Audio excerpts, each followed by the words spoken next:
Hey, what's up? It's your boy Dice. I'm back with another banger of a video, a badass upload. Today we got the Lake Placid crocodile versus the Anaconda from Anaconda. Classic versus classic, original versus original. So this will be the original Lake Placid crocodile versus the original Anaconda. And I will progress and go through the Anaconda series and see how a Lake Placid crocodile would fare against each snake from each Anaconda film. Let me begin by introducing the Lake Placid crocodiles. They are around 30 feet long on average, though smaller and larger specimens have been spotted. They are extraordinarily aggressive and very powerful. They are very large and covered in scaly, thick, armored skin. They're very, very, very brutal, and they'll eat just about anything.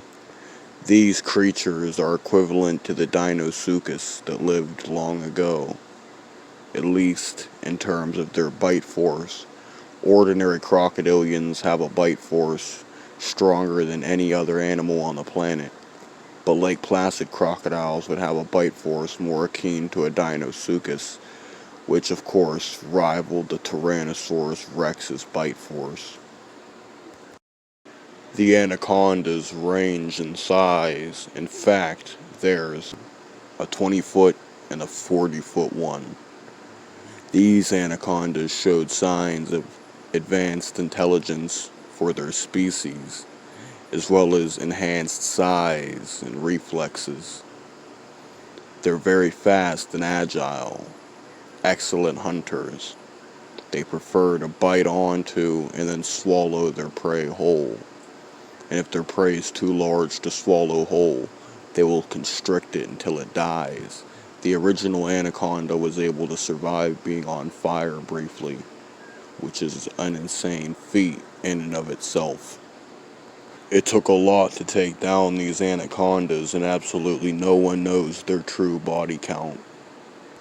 They were not unique though, as we learn in the second film known as Anacondas.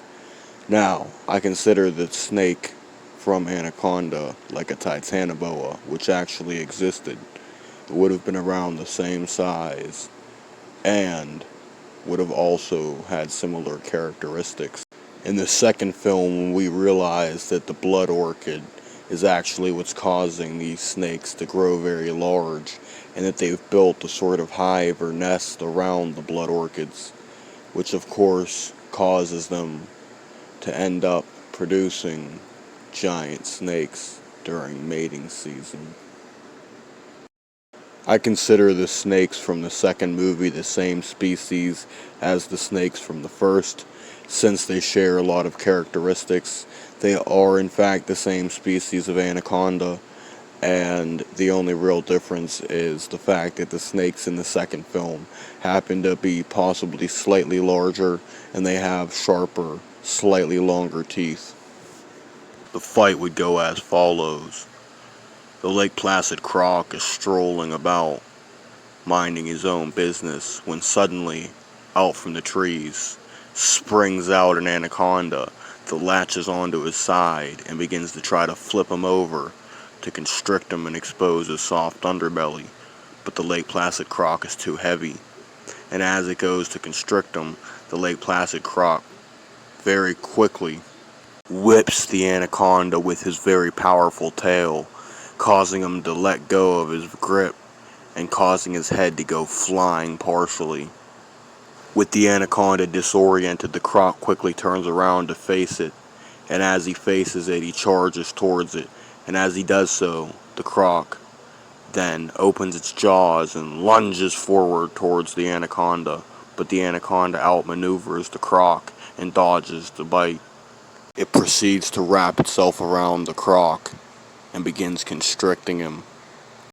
But as the anaconda attempts to go for a jugular bite, coming around in front of the crocodile's snout, He tried to keep his distance, but the crocodile uses all of his might to spring forward just a little bit and latch his jaws onto the anaconda, finally taking a chunk out of him, causing him to loosen his grip, allowing the croc to break free. The croc turns around to face the anaconda, and as it enacts its final attempt to constrict and wrap around the croc, the Lake Placid croc chomps down onto the body of the anaconda, cutting it into pieces. With the anaconda now in fragments, the croc enjoys his new, well-earned meal.